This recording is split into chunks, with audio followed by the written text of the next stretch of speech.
Hello students, how are you all? I hope you all are good and fine. So today we will do our worksheet number 40 and the date is 6th of October 2020. Let's begin our worksheet. तो देखते हैं हम हमारी worksheet में आज क्या दिया हुआ है. Good manners are important as they make others feel good. It is a way to pay your respect. Good manners show the best in you and encourage others to do their best too.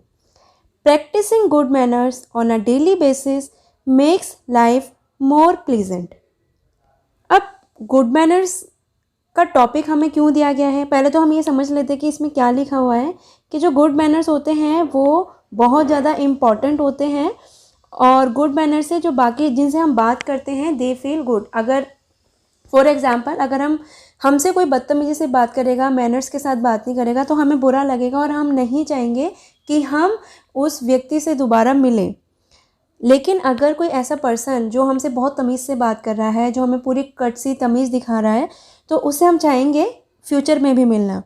तो good manners जो होते हैं ना वो बहुत ज़्यादा important होते हैं. And it is a way to pay your respect. और गुड मैनर्स क्यों होते हैं? ताकि हम दूसरों को रिस्पेक्ट दे सकें. Good manners show the best in you. और अगर कोई आपके साथ विद मैनर्स बात कर रहा है तो वो बताता है कि आपके अंदर कितनी अच्छाइयाँ हैं. Show the best in you and encourage others to do their best too. और जिससे आप बात कर रहे हैं उनको भी एनकरेज करता है कि वो भी आपके साथ इतने ही गुड मैनर्स के साथ बात करें. Encourage others to do their best too. Practicing good manners on a daily basis makes life more pleasant. तो अगर डेली बेसिस पे आप इसी तरीके से गुड मैनर्स को प्रैक्टिस करते हो तो आपकी लाइफ बहुत ज़्यादा प्लीजेंट हो जाती है, हैप्पी हो जाती है. अब सोचने वाली बात ये है कि आखिर हमें गुड मैनर्स क्यों पढ़ाए जा रहे हैं, गुड मैनर्स का टॉपिक क्यों लिया गया है. तो हम पूरी वर्कशीट में क्या मैनर्स के बारे में पढ़ेंगे या फिर इनको किसी और टॉपिक से रिलेट किया गया है. तो देखते हैं हम आगे की वर्कशीट में कि आखिर गुड मैनर्स को किसके साथ रिलेट किया है. Look at the use of models in the picture on the good manners. It means हमारी जो आज की वर्कशीट है वो मॉडल्स पे बेस्ड है और हमने लास्ट 2 वीक में 2 वर्कशीट हमारी ऐसी हुई हैं जो जिनमें हमने मॉडल्स के बारे में ही पढ़ा है. और पिछले वर्कशीट्स में मैं आपको बता चुकी हूँ कि मॉडल्स क्या होते हैं, इनका यूज़ क्यों किया जाता है. तो आज हम देखेंगे कि हमें कौन से नए मॉडल्स इस वर्कशीट में इंट्रोड्यूस किए गए हैं. तो इसमें सबसे पहले दिया है look at the use of models in the picture on good manner. तो कौन सी पिक्चर की बात हो रही है? इस पिक्चर की बात हो रही है. ये एक पिक्चर दी गई है गुड मैनर्स पे जिसमें कुछ एग्जाम्पल्स दिए गए हैं. Good manners. Will you open the door for me. क्या तुम मेरे लिए डोर ओपन करोगे? तो जब हम रिस्पेक्ट के साथ किसी को बोलते हैं will you open the door for me, would you open the door for मी, तो ये भी रिस्पेक्ट के लिए किया जाता है. आप विल को भी यूज़ कर सकते हो, वुड को भी यूज़ कर सकते हो. Would you open the door for me, would you please open the door for मी. तो जब हम वुड के साथ प्लीज़ लगा देते हैं तो उसमें और भी ज़्यादा पोलाइट रिक्वेस्ट आ जाती है. तो अगर हम किसी को बोलते हैं would you please open the door for मी, तो इट मीन्स हम और भी ज़्यादा पोलाइटली रिक्वेस्ट उनसे कर रहे हैं अपना काम कराने के लिए. नेक्स्ट है could you please open the door. तो ये 2 एग्जाम्पल दिए गए हैं, could you open the door, could you please open the door. इसको अगर हम हिंदी में समझेंगे तो डिफरेंस केवल इनके लास्ट के वर्ड में है. जैसे वुड यू प्लीज़, क्या तुम मेरे लिए दरवाज़ा खोलोगे. और अगर हम बोलें कि could you please open the door for me, क्या तुम मेरे लिए दरवाज़ा खोल सकते हो, तो वहाँ पे जो एंड में जो वर्ड है इनमें केवल डिफरेंस है. अदरवाइज वुड और कुड हम दोनों को ही पोलाइट रिक्वेस्ट के लिए यूज़ करते हैं. और अगर हम इसमें प्लीज़ लगा देते हैं तो और भी ज़्यादा पोलाइटली हम दूसरे को रिस्पेक्ट देने के लिए, रिक्वेस्ट करने के लिए प्लीज़ वर्ड का यूज़ कुड और वुड के साथ करते हैं. तो could you please open the door for me, it means क्या प्लीज़ आप मेरे लिए डोर खोल सकते हो. Would you please open the door for me, क्या प्लीज़ आप मेरे लिए डोर खोलोगे. Could you possibly open the door, it means वो पॉसिबिलिटी दिखा रहा है कि वो उससे पूछ रहा है कि क्या वो डोर को ओपन कर सकता है या नहीं। अगर कर सकते हैं तो please open the door. Would you kindly open the door, तो ये भी एक अलग तरीके का रिक्वेस्ट के लिए एक वर्ड, पहले हम प्लीज़ यूज़ कर रहे थे और अब हम काइंडली यूज़ कर रहे हैं, तो ये बहुत ज़्यादा प्रोफेशनल भी हो जाता है और ये बहुत ज़्यादा एटिकेट्स भी रिप्रेजेंट करता है। Would you mind open the door for मी, तो ये एक दूसरा वर्ड है, ये भी रिक्वेस्ट के लिए यूज़ होता है कि would you mind open the door for मी, अगर आपको बुरा ना लगे तो आप मेरे लिए दरवाज़ा खोलोगे। अगर आपको बुरा ना लगे तो क्या आप मेरे लिए दरवाज़ा खोलोगे, तो ये और भी ज़्यादा पोलाइट रिक्वेस्ट होती है। इसमें ये आपके डेली लाइफ के वर्ड भी हैं, इनको आप ध्यान से अपनी नोटबुक में नोट कर लेना, क्योंकि ये हमारी इमीडिएट लाइफ में, इमीडिएट सराउंडिंग में बहुत ज़्यादा यूज़ होते हैं। नेक्स्ट है would you be so kind as to open the door. Would you be so kind as to open the door, मतलब बहुत कृपा होगी अगर आप मेरे लिए दरवाज़ा खोल दें। तो ये सारे word would you please, would you mind, would you kindly, would you be so kind as to, तो ये सारे वर्ड जो होते हैं ये रिक्वेस्ट के लिए होते हैं, गुड मैनर्स दिखाने के लिए होते हैं कि हमारे अंदर कितने अच्छे मैनर्स हैं कि हम सामने वाले से बहुत कर्टसी से, बहुत रिस्पेक्ट के साथ हम उनसे बात कर रहे हैं। तो इसमें आगे भी दिया गया है to show respect and politeness please use these expressions when making request. तो ये वाले जो वर्ड्स हैं वो हम रिस्पेक्ट और पोलाइटनेस को शो करने के लिए करते हैं। तो जब भी हमें रिस्पेक्ट और पोलाइटनेस दिखानी है, शो करनी है दूसरों को, तो हमें हमेशा इस तरीके के जो सेंटेंसेस हैं वो यूज़ करने चाहिए। तो आपके पास बहुत सारे सेंटेंसेस हो गए जब आप किसी से रिक्वेस्ट करेंगे। आप अपने ट्यूशन में, अपने स्कूल में, अपनी स्कूल टीचर से, अपने बड़ों से इस तरीके के वर्ड्स यूज़ कर सकते हो। जैसे would you mind me asking pen from you, would you mind me borrow your pen. तो इस तरीके से आप इन वर्ड्स को यूज़ कर सकते हैं। नेक्स्ट आपको इसमें दिया गया है the use of models would, could and should is usually made to show your courtesy to others। तो इस पिक्चर में जो हमें बताया गया था वहीं दोबारा से ये चीज़ यहाँ पे बताई गई है कि जो मॉडल्स हैं would, could and should, इनको यूजुअली हम कब यूज़ करते हैं, to show your courtesy to others। courtesy होता है मैनर्स, तमीज़। they are used to talk about possible situations। ये जितने भी वर्ड्स हैं ये कब यूज़ किए जाते हैं, अबाउट पॉसिबल सिचुएशन, कि हम रिक्वेस्ट कर रहे हैं कि क्या वो हमारे लिए काम कर सकते हैं या क्या वो हमारे लिए काम करेंगे। अगर वो नहीं भी करेंगे तो इट्स ओके, लेकिन एक पॉसिबिलिटी है कि हम उनसे पूछ रहे हैं कि क्या वो हमारा ये काम कर सकते हैं। तो इसमें ये देखो दिखाया गया है कुड इज़ यूज्ड टू से when an event is possible. तो कुड कब हम यूज़ करते हैं, जब पूरी तरीके से पॉसिबिलिटी है कि सामने जिनसे हम रिक्वेस्ट कर रहे हैं वो हमारा काम कर देंगे। Would is used to talk about a possible और इमेजिन सिचुएशन, कि आपने उस सिचुएशन को आप इमेजिन कर रहे हो कि सामने जो जिनसे आप रिक्वेस्ट कर रहे हो आप वो ये काम आपका कर देंगे। तो उसमें ज़रूरी नहीं होता कि काम आपका वो कंफर्म हो ही जाएगा, लेकिन आप रिक्वेस्ट के लिए कि आप ये मेरे लिए ये वाला काम कर दोगे प्लीज़, तो आप रिक्वेस्ट के लिए यूज़ करते हो। आप इमेजिन करते हो कि आप जिनसे रिक्वेस्ट कर रहे हो वो आपका ये काम कर देंगे, लेकिन आपका काम हो जाए तो वो कंफर्म नहीं होता, तो वहाँ पे आप यूज़ करते हो वुड। कुड हम यूज़ करते हैं कि जब पॉसिबिलिटी बहुत ज़्यादा होती है कि आप जिनसे रिक्वेस्ट कर रहे हो वो आपका ये काम कर देंगे। Should is used for advice and for suggestion, और शुड हम पहले भी यूज़ कर चुके हैं पिछली वर्कशीट में।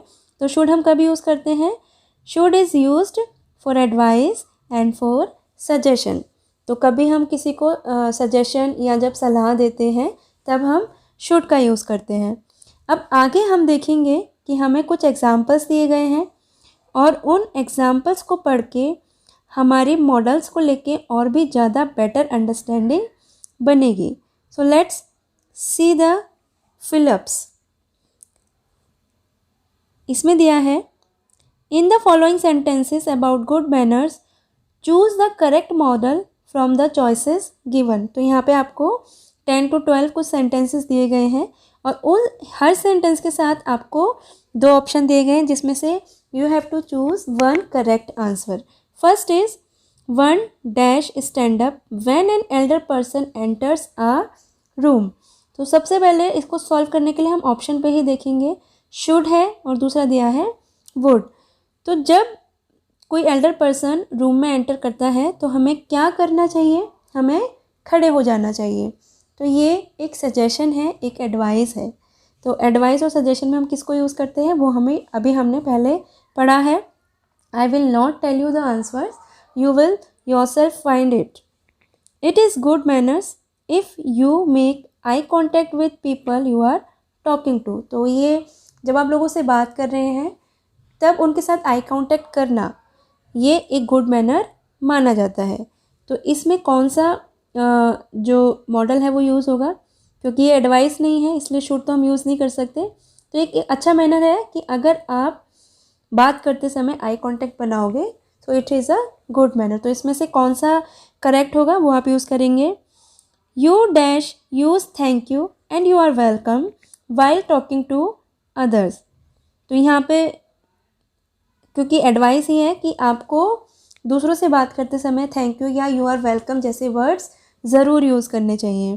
तो ये एक एडवाइस है, ये कंपल्शन नहीं है, इसलिए हम मस्ट नहीं यूज़ कर सकते। मस्ट कहाँ पे यूज़ होता है? जहाँ बिल्कुल कंपल्शन होता है, ऑब्लिगेशन होती है कि हमें वो काम करना ही है। यहाँ पे केवल एडवाइस है कि जब आप दूसरों से बात कर रहे हैं तो थैंक यू और यू आर वेलकम जैसे वर्ड्स ज़रूर यूज़ करें। It is considered polite if you dash leave a thank you note. तो ये बहुत पोलाइट माना जाता है कि अगर आप थैंक यू नोट छोड़ सके। तो पॉसिबिलिटी है कि अगर आप थैंक यू नोट छोड़ दोगे तो it will be very polite of you. तो आप बहुत ज़्यादा दयावान हैं। Teach children that they offer to serve people who enter their home. तो बच्चों को सिखाओ कि उनको क्या करना चाहिए, उनको जो लोग घर पे आते हैं उनको उन्हें सर्व करना चाहिए, मतलब उन्हें उनकी सेवा करनी चाहिए। You dash offer to open the door for others.